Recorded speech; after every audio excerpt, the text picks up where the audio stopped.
Heading is lost in clarification. First article. Ready? Start.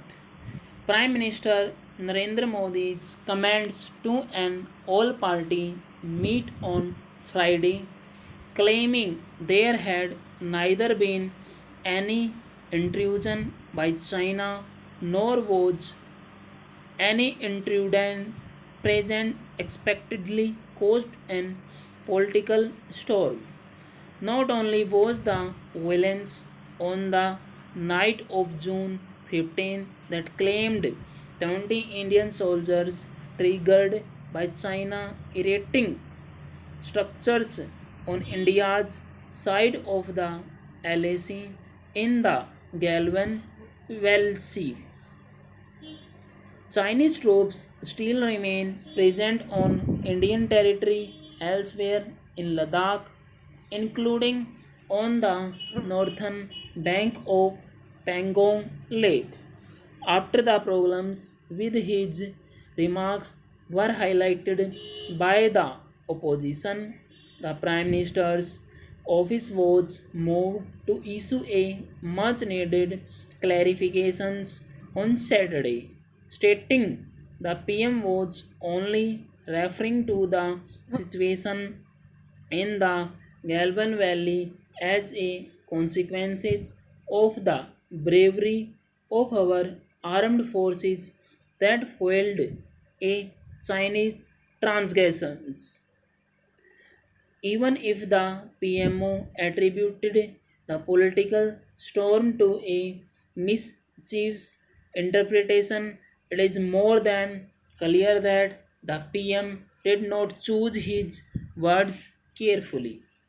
In fact, his remarks have already been seized upon by the Chinese state media and were seen as endorsing Beijing claims that its troops did not cross LAC and justifying the People's Liberation Army's recent actions.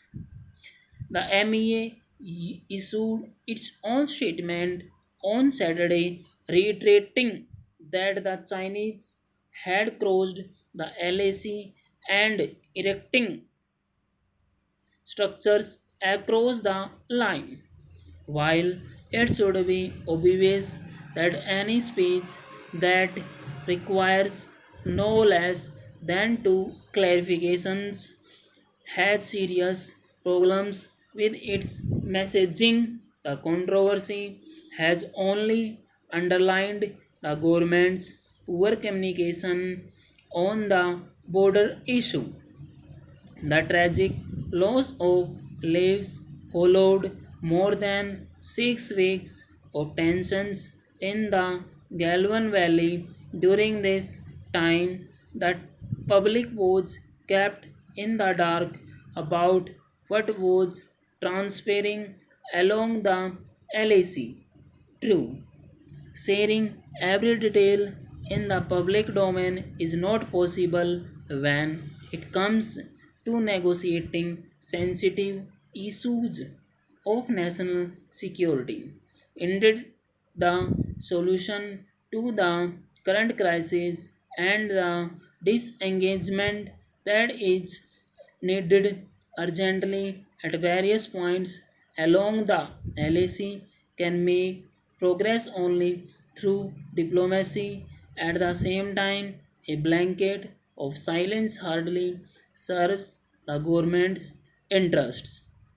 The absence of timely and credible information will only fuel speculation and alarm. The silence has also triggered unseemly domestic politics and a blame game at a time when India is confronting possibly its bigger national security challenge since Kargil. Friday's all party meet was certainly a step in that direction, even if it perhaps came a few weeks too late. India's China policy may be approaching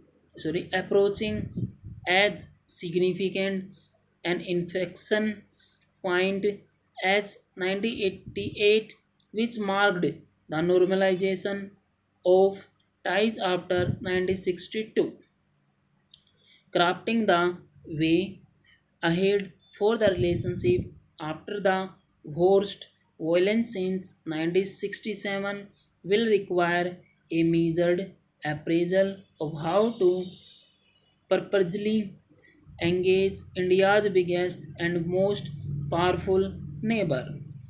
This cannot happen by being in denial or by attempting to obscure facts. The first step to a solution is a realization of the nature and the magnitude of the problem. Full stop.